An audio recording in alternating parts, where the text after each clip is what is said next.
What's up, guys? We are back with another Mythic Legions review, taking a look at another of the deluxe Legion builders from the Mythic Legions Tactics game Kickstarter set of figures. Now we're taking a look at the female orc this time around. So of course there's an elf and an orc, and they've got male and female counterparts, so you got 4 different releases, and the whole emphasis on this is part swapping, so you've got one figure with a bunch of stuff in this box. You also get the deluxe double wide style treatment, so you got the figure there in the window and all of her accessories, the game logo down there on the bottom. You've got a bio card on one side, you've got a faction card on the other, and then on the back of the package you've got a write-up as well as video game screenshots instead of character specific or any of that innate bar chart work. So these backer cards are definitely unique to these figures. So yeah, let's do it. Let's pull her out and take a look. And here we go. Out of the package, our Mythic Legions Female Orc Deluxe Legion Builder from the video game. And this is the one, if I had to pick one, this is probably the one that I should have gotten multiples of, like just at face value. I got a couple extras when it comes to the males, but I only got one of each female. And this figure has just so much stuff. There is almost 2 full figures in here. We need some extra legs, and we would be able to make two figures because of all the other stuff that she comes with. So if you're interested in just a bunch of 2.0 parts, this is the one, especially if you're into female figures. So let's see what she can do, see how she moves around. Still a 2.0 figure, so if you're familiar with those, you know what to expect. The only real difference between 1.0 and 2.0 is the torso, and of course, proportions. So we've got a head that can look up a little bit and down, tilt side to side slightly, and rotate. This head and neck is definitely more locked down than even usual. There is not a lot of range for this one. We've got arms that can go, let's move the pauldrons, they go pretty much all the way out still, even with the pauldrons on. They can go slightly higher without them, of course. You've got your swivel there. Single jointed elbows, basically 90 degrees. You've got some rotation there also. Rotating gauntlet, rotating wrist, and you've got your hinges there as well. Now, like I said, the torso is the one big area of departure from, classic Legions. So you've got this, so that she goes backwards and forwards. Pretty good still, like that's pretty good as far as going forwards. You can get a little gap on the back, but it's the back, so maybe not that big of a deal. Tilt side to side, and then that's your rotation point up top. You still have a waist twist down at the bottom though. Legs go all the way out. They kick forward all the way. They kick backwards all the way, more than you need probably. You've got your twist up at the thigh, which is nicely hidden. Single jointed knees that do have some rotation there also, as usual. And then our typical ankle setup down here. So you've got rotation at the ankle where the peg goes up into the lower leg. Really good hinge. And then really good rocker down there. Nothing gets in the way. No hindrances when it comes to these feet. So she's pretty decent. In some ways, the 2.0 figures do have a little bit more range than the 1.0 figures. It's not a whole lot, but it's different. That's the better way to describe it. It's not that they are necessarily more articulated. They do definitely have the cut at the torso. But in general, they just move in a slightly different way while still having very similar range. Now, as far as the visuals, the overall look and feel, the female orc is still just a female orc, so if you've got one, you basically know what you're getting here.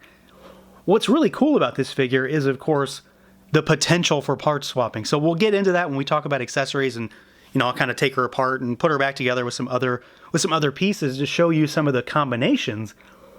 But at face value, right out of the box, I put a different head on her because this is an actual skinned orc head. The one that she comes with in the box is just a helmet, so I wanted to have an actual orc head on her.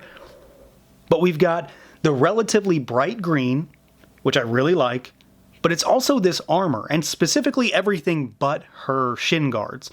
The lower leg armor is a different color, which honestly does kind of stand out to me. I kind of wish it wasn't. I understand why it's this color when we get to accessories, but everything else she has is this super metallic, deep bronze color, which, and I've kind of said this with some of the other stuff so far, is we're getting colors in this set of figures that don't necessarily exist in great quantity throughout the line. Like, you're not going to find a ton of this in your Legions, especially if you didn't have anything from the Advent of Decay era. You're not going to have this stuff. It's pretty standard female armor for this figure, but it's this paint job that I'm really happy with. I do like the orange tabard. I'm never going to complain about that. But she does look really good. There's nice shading on the body as well. On the torso, you've got a little bit of shading there.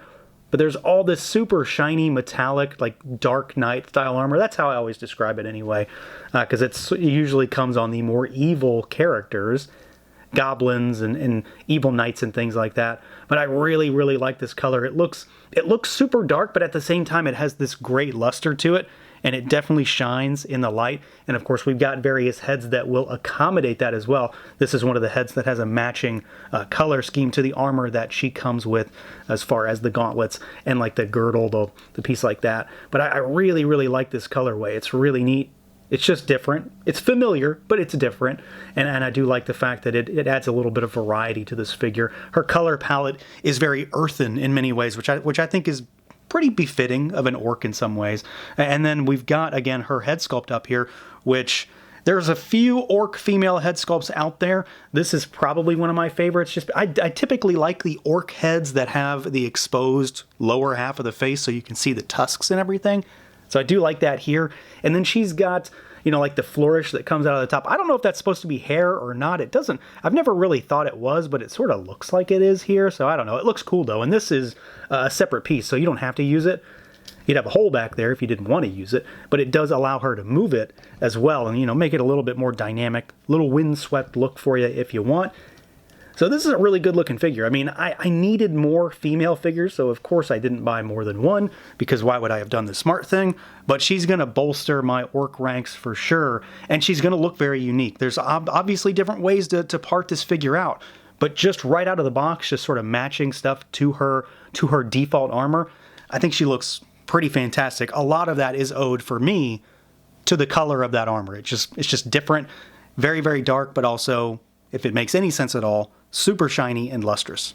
And then as far as some size comparisons go, let's do a couple other legions first. We've got our female orc in the middle, Thistlethorn on the right, everyone's favorite super cute little woodland goblin for a actual smaller, thinner style 2.0 figure. And then we've got a naked Braphatus here on the left that I deflopped for a 1.0 style figure. And of course, it gives you an idea of just some color tone differences between some existing figures.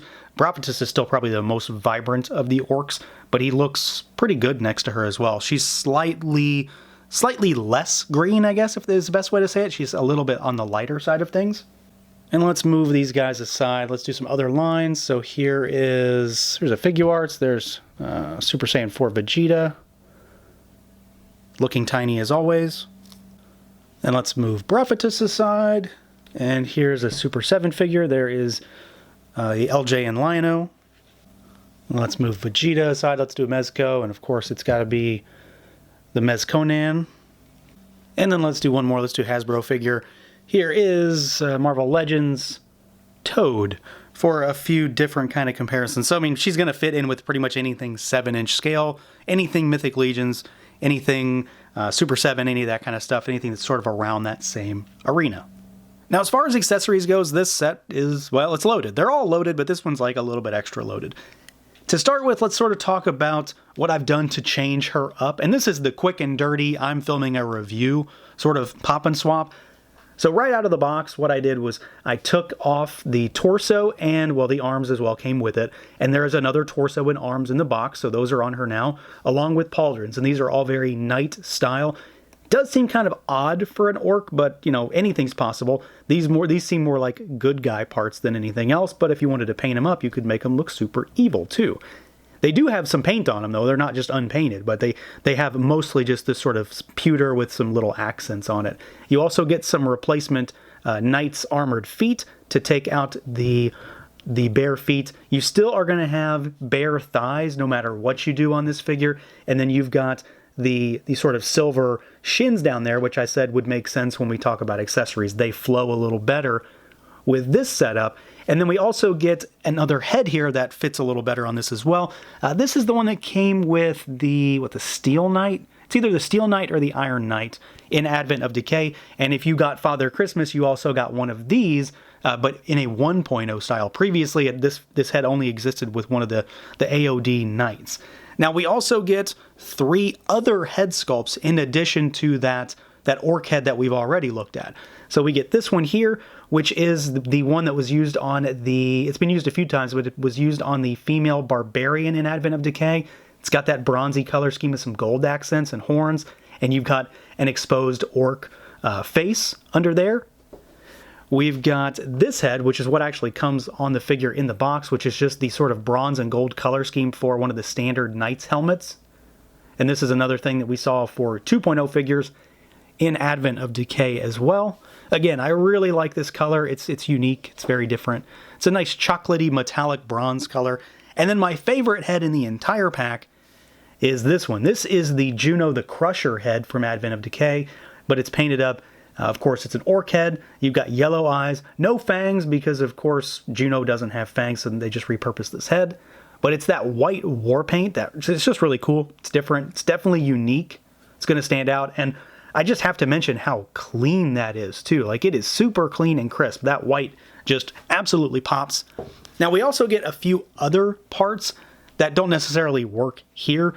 So to go along with the bronzy color scheme from the first loadout, you do get some extra sort of girdle pieces, loincloth pieces. So you get an extra smaller belt piece and just the loincloth here, it done up, as I throw it at the figure, just done up in that bronzy color scheme. So you've got these. It's more ways to part out your figure. And then we've got just a mountain of weapons here also. So to start with, let's just kind of run through it. We get the big mace, big hammer. And this is kind of weird. I swear that this thing is not going to come apart. Like it feels like it's not going to be taken apart. And the colors are weird.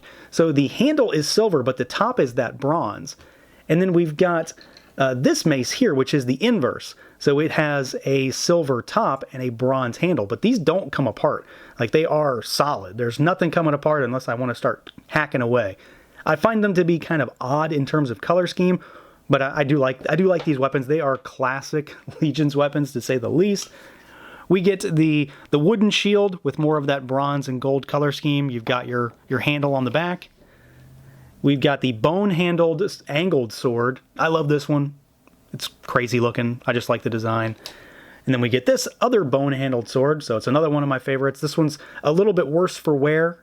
It's got a lot of pock marks and pitting all over it. We get the small axe. We usually get this with like goblins and things like that. We get the ball and chain, the flail. So we've gotten this a few times as well. It's shown up various places, most specifically Gonks, the one I think of when I think of this weapon. We get the crossbow, done up in like sort of just a light brown color. And she is probably going to have a little bit of a difficult time holding this. Vertical hinged hands are really necessary for the crossbow, and she doesn't have those. And then you get the quiver of arrows, a nice Hershey's brown quiver of arrows with a singular arrow. I've not lost an arrow yet since doing these, so we're doing good. And then we get another strap, and this one actually seems to be a little bit lighter than usual. And as I mentioned previously, no back adapters this time around either, so if you're hurting for them, you're going to have to go to a different figure to find those, but I can't imagine anybody is. So there is a ton of stuff in this box. Pop and swap possibilities are pretty high on this figure just because of all the different things that are included as far as body parts. Again, the only thing you're truly missing from making an entire second figure is the fact that we don't have legs to go around, but you've got a lot of options to change her up, make her look pretty crazy with different color schemes, mix and match and figure that out. Different heads, including this gnarly one, and then of course just a huge array of weapons. So yeah, overall, this is a really solid entry in the line, especially if you needed this kind of stuff. I know it's kind of hard to say that now, like if you needed female orcs, go get them. Well, you can't really just go get them right now, can you? But this was a great way to sort of reintroduce these into the line, especially at this point, because Advent of Decay was almost 5 years ago when they came out, and this stuff is getting harder and harder to find still. So this gives you, in many ways, almost 2 full female orcs right out of the box. If you have a few extra parts in your fodder bin or anything like that laying around, you could probably make another figure right then and there. And a lot of these pieces do have some pretty unique color schemes, not to mention the fact that she just comes with an entire armory of accessories. I feel like this one just comes with more than all of the others in general. So that's going to do it for this look at the Mythic Legion's Tactics Female Orc Deluxe Legion Builder. Let me know what you guys think. Feel free to like, comment, subscribe, and share, and until next time.